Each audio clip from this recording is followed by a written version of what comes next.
Hello and welcome friends, आपका अपने YouTube channel Rohit sir online class के एक और नए वीडियो में आपका स्वागत है। तो इस वीडियो में हम लोग क्लास 10th वाले स्टूडेंट के लिए बात करेंगे।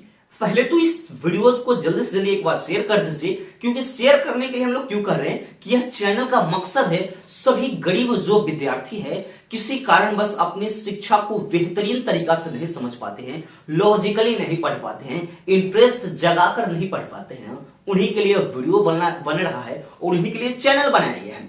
सभी दोस्तों के पास एक बार शेयर कर दीजिएगा। ऐसे तो हम इसमें बात करते रहेंगे बहुत बेहतरीन तरीका से।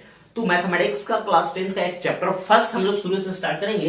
क्या है? तो वास्तविक संख्या है, जिसको इंग्लिश में लोग रियल नंबर्स से बोला करते हैं।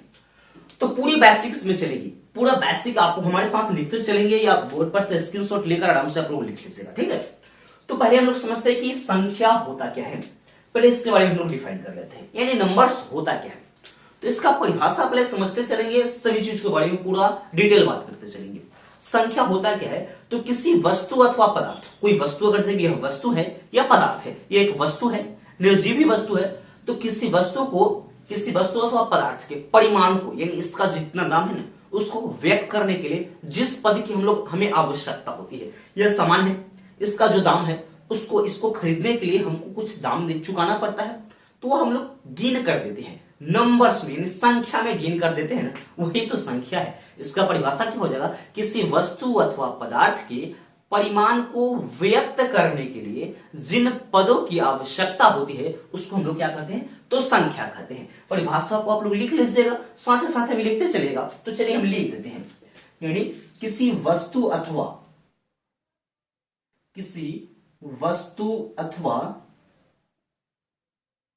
पदार्थ के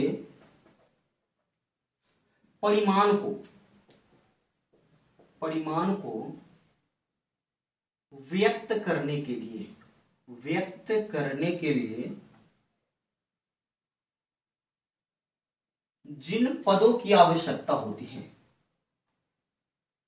जिन पदों की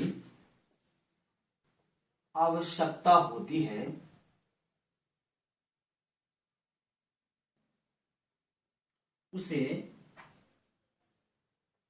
उसे क्या कहते हैं? तो उसे संख्या कहते हैं।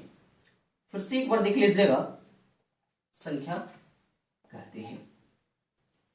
परिभाषा को फिर से समझेंगे हम लोग।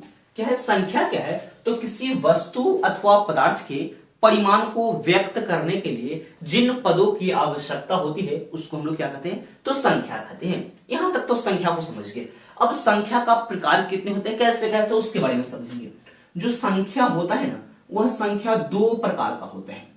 संख्या कितने प्रकार के? आपसे पूछेंगे ऑब्जेक्टिव की संख्या कितने प्रकार से होते हैं, तो संख्या दो प्रकार के। पहला होता है वास्तविक संख्या,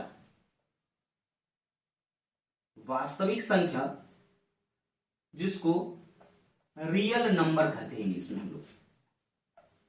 वास्तविक संख्या, रियल नंबर। दूसरा होता है अवास्तविक, इसको हम लोग काल्पनिक संख्या लिखते हैं, यानी काल्पनिक हम लिख देते हैं। आप लोग अवास्तविक संख्या भी यहां पे लिख सकते हैं, हम लोग काल्पनिक लिख देते हैं, यानी काल्पनिक संख्या, जिसको इंग्लिश में इमेजिनरी नंबर या नॉन रियल नंबर कहते हैं।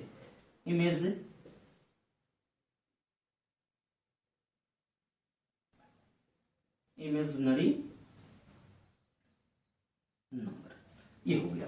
यानी वास्तविक संख्या और काल्पनिक संख्या, रियल नंबर, इमेजिनरी नंबर, ठीक है। अब यहां पे होता है कि वास्तविक संख्या कहते किसको है। आपका चैप्टर वास्तविक संख्या के बारे में पढ़ना है, लेकिन थोड़ा सा इसके बारे में बेसिक चीज हमको जानना जरूरी है, क्योंकि आप लोग क्लास 9th में नहीं भी पढ़ के होंगे ना, क्लास 8 में 9th में संख्या के बारे में नहीं पढ़ के होगा ना, कोई दिक्कत नहीं है। लेकिन यह वीडियो जो है ना, इसमें पूरा बेसिक हम दे देंगे, जिससे आप नहीं भी पीछे का क्लास पढ़े ना, उससे कोई दिक्कत नहीं होगा। यह चीज आपको बेहतरीन और अच्छे प्रकार से समझ में आएगा।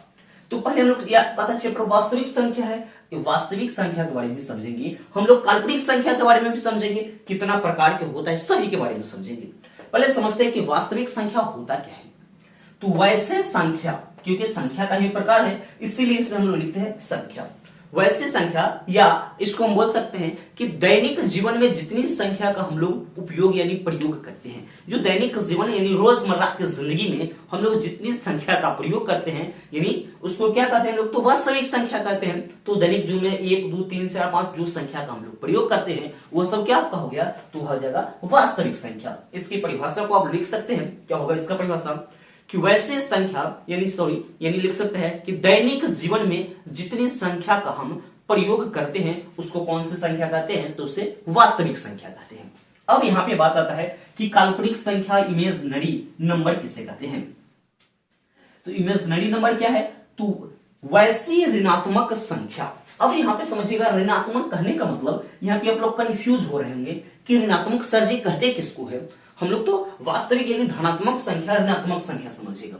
धनात्मक कहने का मतलब किसी संख्या के पहले क्या लिखा रहेगा, तो प्लस। अब कौन संख्या के पहले है ना प्लस नहीं लिखा रहता है, लेकिन हम लोग उसको किस में मानते हैं, तो उसको हम लोग प्लस में मानते हैं, यानी धनात्मक संख्या। लेकिन ऋणात्मक संख्या होगा ना, उसके पहले क्या लिखा होगा, तो माइनस लिखा होगा। तो माइनस लिखा होगा तो हम लोग समझ जाएंगे कि वह कौन सी संख्या है, तो काल्पनिक संख्या है, समझ जाएंगे। यानी माइनस में ऋणात्मक संख्या और काल्पनिक संख्या का परिभाषा समझिएगा कि वैसे ऋणात्मक संख्या यानी माइनस वाला हमको संख्या लेना है, जैसे कि माइनस में लिख लिए, तब तक के समझने के लिए माइनस में लिख लिए, फिर माइनस में लिख लिए। यानी इसका परिभाषा क्या कह रहा है कि वैसे ऋणात्मक संख्या जो वर्गमूल चिन्ह के अंदर होगा ना, उसको हम लोग कौन सी संख्या कहेंगे, तो उसको काल्पनिक संख्या कहेंगे। अब इसका वर्गमूल निकले नहीं निकले उससे हमें कोई मतलब नहीं है। फिर से परिभाषा को समझेंगे काल्पनिक संख्या का, कि वैसे ऋणात्मक संख्या जो वर्गमूल चिन्ह के अंदर होगा उसको कौन सी संख्या कहेंगे हम लोग, तो उसे काल्पनिक संख्या कहते हैं। और वास्तविक संख्या का भी आप लोग जैसे में समझ लीजिए 1 2 3 4 5 डॉट टू आपका इंफिनिटी तक हम लोग लिख सकते हैं, 0 से स्टार्ट कर सकते हैं। ये हो गया वास्तविक संख्या, काल्पनिक संख्या के बारे में समझ गए। अब यहाँ पे आता है कि वास्तविक संख्या कितने प्रकार के होता है। तो वास्तविक संख्या जो है ना, यह भी 2 प्रकार के होता है। पहला होता है परिमेय संख्या, पहले होता है परिमेय संख्या और दूसरा होता है अपरिमेय संख्या। अपरिमेय संख्या, तो परिमेय संख्या को इंग्लिश में रेशनल नंबर कहते हैं, इसको इंग्लिश में रेशनल नंबर, और अपरिमेय संख्या को इरेशनल नंबर, इरेशनल नंबर कहते हैं। अब यहां पे हम लोग समझेंगे कि परिमेय संख्या और अपरिमेय संख्या किसे कहते हैं, वास्तविक यानी रेशनल और इरेशनल नंबर हम लोग किसे कहते हैं, इसके बारे में समझेंगे। तो परिमेय संख्या के बारे में समझेंगे कि वैसी संख्या जो p बटा q के रूप में, p बटा q कहने का मतलब क्या होता है कि अंश बटा हर, यानी ऊपर वाले को अंश कहते हैं और नीचे वाले को क्या कहते हैं हम लोग, तो हर कहते हैं। यानी p बटा q कहने का मतलब कि अंश और हर में ऊपर वाला आपका क्या है, तो अंश है, और नीचे वाला क्या है आपका, तो हर है। यानी वैसी संख्या जो किसके रूप में होगा, p बटा q के रूप में होगा, लेकिन q बराबर 0 नहीं होगा। अब यहाँ पे आप लोग पूछोगे कि सर q p हम लोग नहीं समझते, थोड़ा सा यहाँ पर डिफाइन कर दीजिए ना। तो देखिए मेरे दोस्त और मेरे स्टूडेंट, यहाँ पे पूरा डिफाइन आपको करूंगा।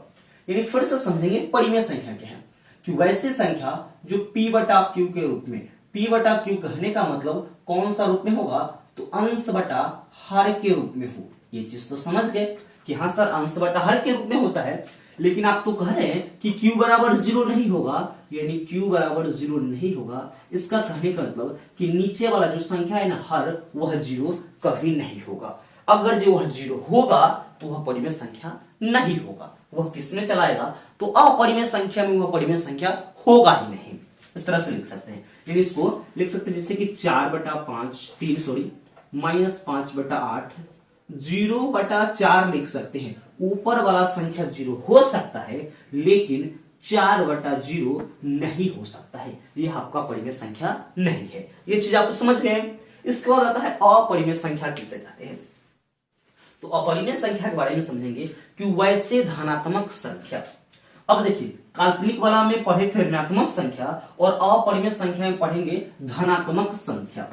तो धनात्मक संख्या, तो धनात्मक कहने का मतलब कि संख्या क्या चीज होगा, तो संख्या के पहले प्लस लगा होगा, चाहे नहीं लगा होगा। तो अपरिमेय संख्या, तो वैसी धनात्मक संख्या जो वर्गमूल चिन्ह के अंदर हो, वर्गमूल चिन्ह के अंदर होगा, और जिसका पूरा पूरा वर्गमूल नहीं निकलेगा वह कौन सा संख्या कहलाएगा? तो वह अपरिमेय संख्या कहलाएगा। इसकी परिभाषा को समझेंगे हम लोग। यानी वैसी धनात्मक संख्या जो वर्गमूल चिन्ह के अंदर होगा लेकिन जिसका पूरा पूरा वर्गमूल नहीं निकलेगा वह कौन सा संख्या कहलाएगा? तो अपरिमेय संख्या कहलाएगा। साथ ही आप लिख सकते हैं वीडियोस को पस कर करके रोक रोक कर, बीच में रोक रोक कर मैं जो बोल रहा हूं ना उस परिभाषा को आप लोग लिख लीजिएगा, नोट्स बना लीजिएगा कॉपी, और अच्छी प्रकार से उसको एक दो बार पढ़ लीजिएगा, याद कर लीजिएगा, आपको याद हो जाएगा, जिससे आपको प्रश्न बनाने में समझने में आसानी होगा।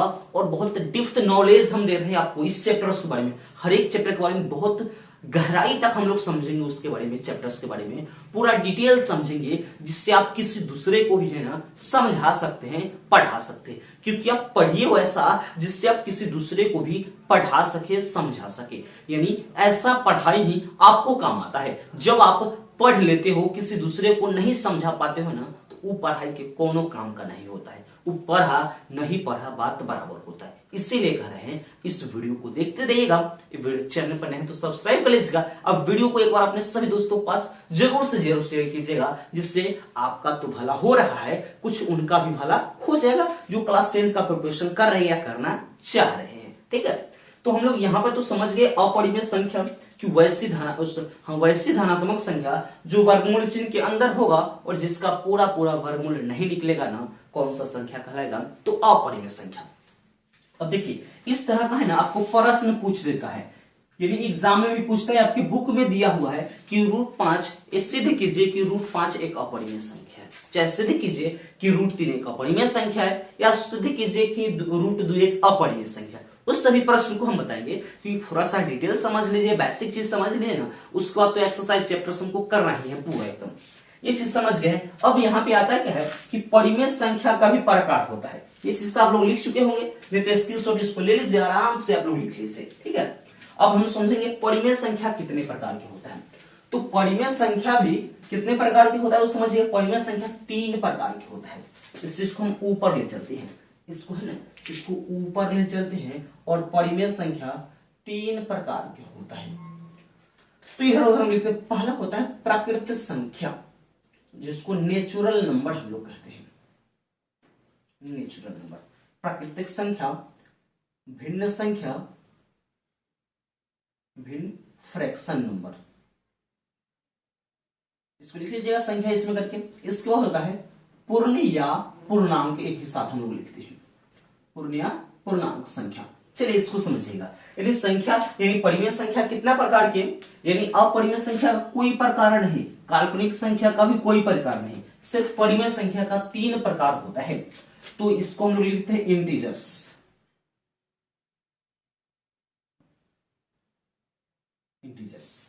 यानी प्राकृतिक संख्या, यानी परिमेय संख्या 3 प्रकार की, प्राकृतिक संख्या, भिन्न संख्या, पूर्ण या पूर्णांक संख्या।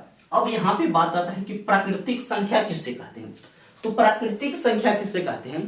तो 1 से प्रारंभ होने वाली जो संख्या होता है ना, जैसे 1 2 3 4 5 6 7 ऐसे डॉट डॉट लेके एकदम अनंत तक पहुंच जाइए एकदम। ठीक है, उसको हम लोग कौन सा संख्या कहते हैं? तो उसको प्राकृतिक संख्या कहते हैं। इसके जैसे में हम 1 2 3 4 5 ऐसे डॉट डॉट करके लिख सकते हैं। इसके बाद आता है भिन्न संख्या, यानी जिसको हम लोग फ्रैक्शन नंबर कहते हैं। जिसे कहते हैं कि भिन्न का जोड़, भिन्न का घटाव, भिन्न का गुना, वही आपका फ्रैक्शन का ऐड, सब्ट्रैक्ट, मल्टीप्लाई इंग्लिश में उसको कहते हैं। तो भिन्न संख्या किसे कहते हैं? कि वैसी संख्या जो p/q के रूप में होगा। अब p/q के मतलब आप लोग समझ गए होंगे, यानी वह बटा वाला होगा, अंश बटा हर के रूप में होगा। तो p/q के रूप में होगा। q बराबर क्या नहीं होगा? 0 नहीं होगा, लेकिन q का जो मान है ना, कम से कम प्लस चाहे माइनस में 1 होना चाहिए। जैसे कि देखिएगा 4 लिख दिए तो इसको 4/1 लिख सकते हैं। हम लिखते 9/5, फिर -1/8। यह सब कौन सा संख्या आ गया? तो यह सब कौन सा संख्या? तो भिन्न संख्या आ गया। इसके बाद है पूर्ण और पूर्णांक संख्या। तो पूर्ण और पूर्णांक संख्या क्या होता है? तो शून्य सहित, यानी शून्य सहित कहने मतलब कि 0 के लेके धनात्मक वाला के लीजिए, ऋणात्मक वाला के लीजिए, तो कौन सा संख्या कहलाएगा? तो पूर्ण या पूर्णांक संख्या कहलाएगा। फिर से समझिएगा, इससे परिभाषा को लिखते चलिएगा, कॉपी और कलम निकाल लीजिए और लिखते चलिए इसका परिभाषा को, आपको याद करने में आसानी होगा, समझ तो आप रहे हैं। पूर्णांक संख्या क्या होता है, इंटीजर्स क्या होता है कि शून्य सहित यानी जीरो सहित, यानी इसको लिख सकते हैं कि शून्य सहित धनात्मक एवं ऋणात्मक सभी संख्या को कौन सा संख्या कहते हैं, तो पूर्णांक संख्या। यहां तक तो समझ गए, पूर्णांक संख्या तक आप समझ गए हैं। इसके बाद आता है सम संख्या विषम संख्या, उसके बारे में हम लोग समझ लेते हैं। यानी सम संख्या विषम संख्या किसे कहते हैं और इसमें अभाज्य संख्या होता है, भाज्य संख्या, उस सब के बारे में समझते हैं। तो पहले हम लोग देखते हैं कि सम संख्या यानी सम संख्या, सम संख्या क्या होता है, इसको इंग्लिश में हम लोग इवन नंबर कहते हैं, इवन नंबर। तो सम संख्या यानी यह तो आप लोग जानते होंगे क्योंकि बहुत ये छोटे से क्लास में आप लोग पढ़ के आएंगे कि सम संख्या किसे कहते हैं। वैसी संख्या जो 2 से पूरा पूरा भाग लग जाता है उसको हम लोग कौन सा संख्या कहते हैं, तो सम संख्या कहते हैं। जैसे में देखिएगा 4 है, इसको 2 से भाग करके चेक कर लेते हैं, 2 दूना आके 4 हो जाता है, यानी पूरा पूरा भाग बच जाता है जिसका शेषफल लड्डू यानी जिसका शेषफल शून्य बचता है ना, यानी 0 कुछ नहीं होता है ना, जिसका शेषफल वही आपका पूरा पूरा कट जाएगा 2 से, उसी को हम लोग कौन सा संख्या कहते हैं, तो सम संख्या कहते हैं। इसकी परिभाषा को आप लिख सकते हैं कि वैसी संख्या जो 2 से पूर्णतः विभाजित हो जाए, या इसको दूसरा तरीका से लिख सकते हैं वैसी संख्या जिसे 2 से पूरा पूरा भाग लग जाए उसको हम लोग कौन सी संख्या कहते हैं, तो सम संख्या कहते हैं। और जैसे में लिख सकते हैं 2 का जो पहाड़ा होता है सब लिख लीजिएगा, 2 4 6 8 10 12, इससे डॉट डॉट आप दे दीजिएगा। इसको आता है विषम संख्या, यानी विषम संख्या किसे कहते हैं हम लोग, विषम संख्या। तो विषम संख्या क्या होता है यानी किसे कहते हैं, तो वैसी संख्या, यानी विषम संख्या क्या हो जाएगा कि वैसी संख्या जो 2 से पूरा पूरा पर भाग नहीं लगेगा, वो दूसरा संख्या से पूरा पूरा भाग लग सकता है लेकिन 2 से नहीं लगेगा। जैसे में देख लीजिए 3, इसको आप 2 से भाग कर लीजिएगा ना, तो 2 से भाग कीजिएगा तो 2 एकम 2, इसका शेषफल कितना बच गया, इसका शेषफल, तो इसका शेषफल 1 बच गया, यानी यह कौन सा संख्या नहीं है, यानी विषम संख्या, यानी यह विषम संख्या या सम संख्या नहीं है। यानी इसका परिभाषा क्या हो जाएगा कि वैसी संख्या जो 2 से पूरा पूरा भाग नहीं लगेगा उसको कौन सा संख्या कहते हैं, तो विषम संख्या कहते हैं। इसका परिभाषा को आप लिख सकते हैं कि वैसी संख्या जो 2 से पूर्णतः विभाजित नहीं होता है उसको कौन सा संख्या कहते हैं हम लोग, तो विषम संख्या कहते हैं।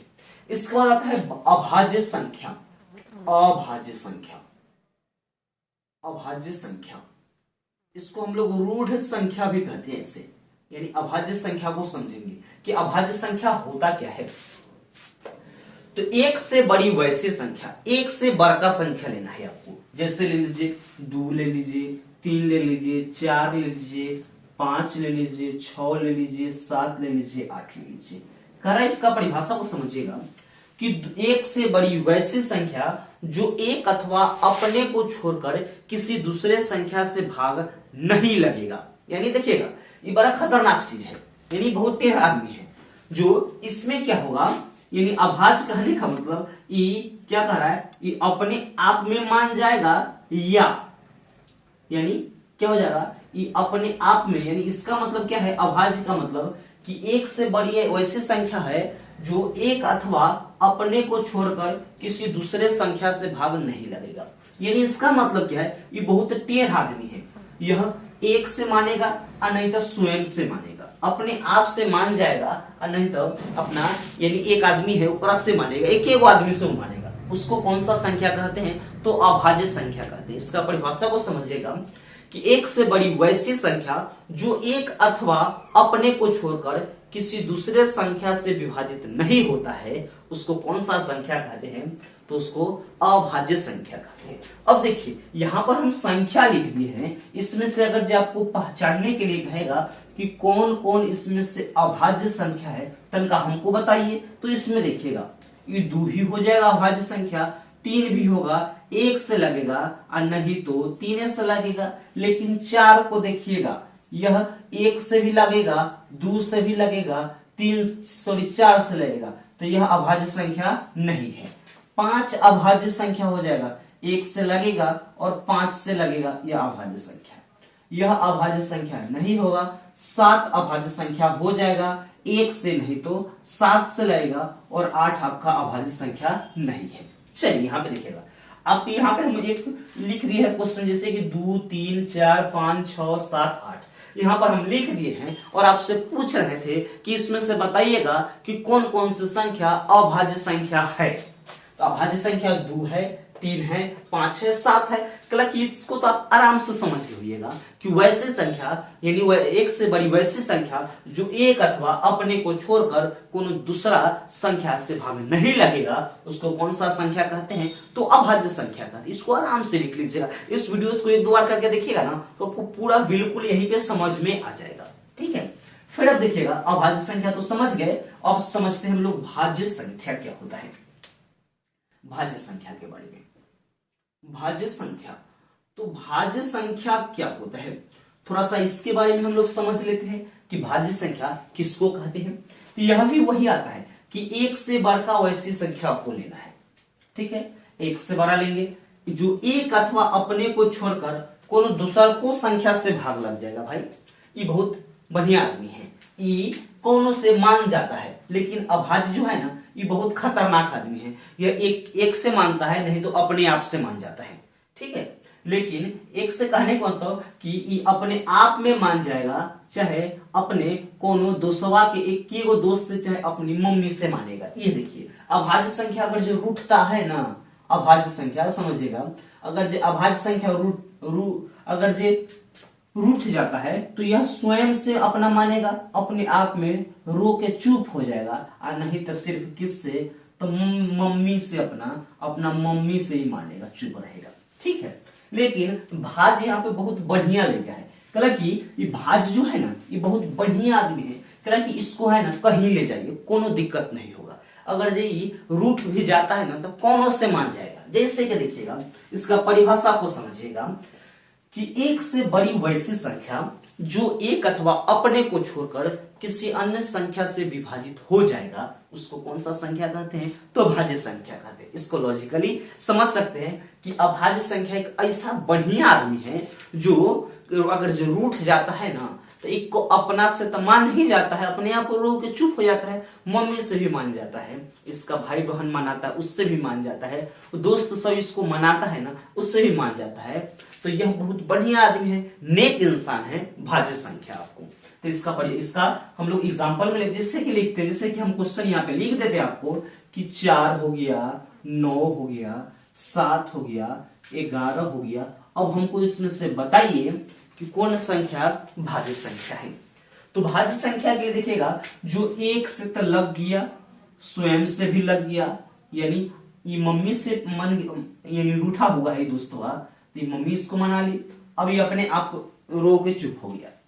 अब इसका एक और दोस्त आ गया, तो वो भी इसको मना लेता है, तो चुप हो जाता है। यानी वैसी संख्या जो एक अथवा अपने को छोड़कर किसी अन्य संख्या से भी विभाजित हो जाए, उसको कौन सा संख्या कहते हैं, तो उसको भाज्य संख्या। ये चीज समझ गए। अब देखिएगा, यह 1 से भी हो जा रहा है, 9 से भी हो जा रहा है, अपना दोस्त वो तीनों से भी हो जा रहा है। लेकिन ये बहुत एक खतरनाक आदमी है, ये मम्मी से मान जाता है, अपना से मानता है, और कोनो से नहीं मानता, बहुत डेंजर आदमी है। तो यह आपका भाज्य संख्या नहीं होगा, अभाज्य हो जाएगा। इसको आपको क्या लिख सकते हैं, इसको अभाज्य संख्या इसको लिख सकते हैं। 11 भी है, 1 से लगेगा, नहीं तो 11 से लगेगा, यह भी आपका कौन सा संख्या है, तो यह दोनों अभाज्य संख्या है, और यह दोनों कौन सा संख्या है, तो भाज्य संख्या है। ये चीज आप लोग आराम से समझ लीजिएगा। इसको आराम से 1-2 बार वीडियोस को देखिएगा बैक कर करके, और इसको परिभाषा को आप लिखते चलेगा, जो आपके लिए ज्यादा बेनिफिट होगा, क्योंकि बेसिक नॉलेज मिलता है। किसी बच्चा को, किसी अपने दोस्त को कम समझ में आता है ना, होता है क्या है कि ट्यूशन पढ़ने जाता है, तो एक बार से कम आता है समझ में, तो अपना दोस्तवा से पूछता है, क्योंकि उसको तो लाज लगता है अपने ट्यूशन में खड़ा होकर पूछने में कि सर जी भाज्य संख्या तो हम नहीं समझे हैं, तो उसको पूछने में लाज लगता है। तो क्या करता है, अपने दोस्तवासों को पटियाता है, जितना होशियार तेज विद्यार्थी होता है ना, उसको पटियाता है, उसको मनाता है, उसको खिलाता है, डेयरी मिल्क आइसक्रीम खिलाता है, जिससे उसको ही बता देगा कि हाँ भाज्य संख्या 11 कहते हैं। उसी के लिए वीडियो को देख लीजिएगा ना, आपको जिंदगी में कभी नहीं भूलिएगा, संख्या का पूरा कॉन्सेप्ट नहीं भूलिएगा, और भाज्य तो और भी नहीं भूलिएगा। इसको समझिएगा आप लोग। इसलिए कह रहे हैं वीडियोस को पूरा देखिएगा, अपना वो दोस्त के पास शेयर कीजिएगा जो बहुत कमजोर होगा ना मैथ में और दूसरों सब्जेक्ट में कमजोर होगा, उसको भेजिएगा। लगातार हम इसको प्रिपरेशन कराएंगे, आपको पूरा मैथ का पूरा कोर्स आपको दे दूंगा यहाँ पे, ठीक है। अब आगे हम समझते हैं, अब जो एक्सरसाइज जो आएगा ना उसमें का जो क्वेश्चन आएगा क्या किस तरह के आएगा, कैसे हम लोग बनाएंगे उसके बारे में थोड़ा सा समझ लेते हैं।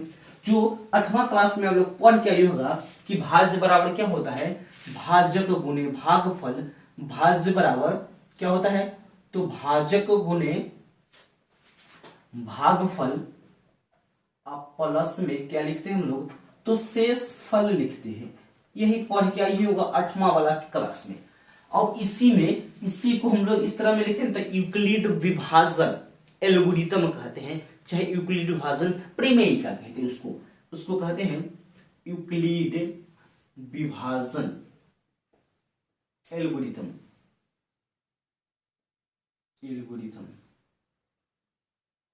यानी यूक्लिड विभाजन एल्गोरिथम के बारे में थोड़ा सा समझ लेंगे। पहले तो यहां देख लेते हैं कि भाज्य बराबर भाजक गुने भागफल प्लस शेषफल। अब बहुत विद्यार्थी के इसी में कंफ्यूज हो जाता है कि सर जी भाज्य केकरा के कहते हैं, भागफल किसको कहते हैं, यानी भाज्य किसको कहते हैं, भाजक किसको कहते हैं, भागफल किसे कहते हैं, शेषफल किसे कहते हैं। एग्जाम्पल के माध्यम से आपको पूरा समझ में आ जाएगा। अगर जी यहाँ 3 से हमको 11 में भाग करना है, अब यहाँ की कहिएगा कि कौन भाजक होगा, भाजक कौन होगा, भागफल कौन होगा, शेषफल कौन होगा। तो जिसको हम भाग करेंगे ना, 11 को भाग कर रहे हैं तो यही हमारा क्या हो जाएगा, तो भाज्य हो जाएगा, ठीक है। जिसको हम भाग करेंगे, जिसको भाग कर रहे हैं 11 को हम भाग कर रहे हैं उसको हम क्या कह देंगे, भाजक। और जिससे भाग कर रहे हैं ना उसको क्या कहते हैं हम लोग, भाजक कहते हैं। अब इसमें लगाते हैं 3 तिया लग जाएगा कितना, तो 3 तिया के 9 और इसका शेषफल कितना आ गया, 2 आ गया। तो इस शेषफल को तो हम लोग समझ लेंगे कि ये क्या हो जाएगा, तो यह आपका क्या है, तो शेषफल है। भाज्य समझ गए, भाजक समझ गए, और इसी को हम क्या कहते हैं, तो भागफल। जय मर्तम में लगाते हैं ना, मर्तम हम लोग पढ़ते हैं ना, 3 मर्ते लगाते हैं, 3 तिया के 9 और शेषफल आता है 2। तो यह जिसको हम लोग भाग करते उसको भाज्य, जिससे भाग करते उसको भाजक। जो आता है जितना मर्तम में लगाते हैं ना, जितना वार में लगाते हैं उसको भागफल। जो बच जाता है ना नीचे बचा हुआ भोजन उसी को शेषफल कर देते हैं। तो वही समझिएगा। इसको अगर इस तरीका से लिखना है तो कैसे हम लोग लिखेंगे उसको समझ लीजिएगा। तब देखिएगा भाज्य हमारे पास कितना है, तो 11 लिख लीजिए। अब भागफल कितना है, सॉरी भाजक तक 3 है, भागफल कितना मर्तब में लगा है, तो 3 मर्तब में, और शेषफल कितना आया है, तो 2 आया है।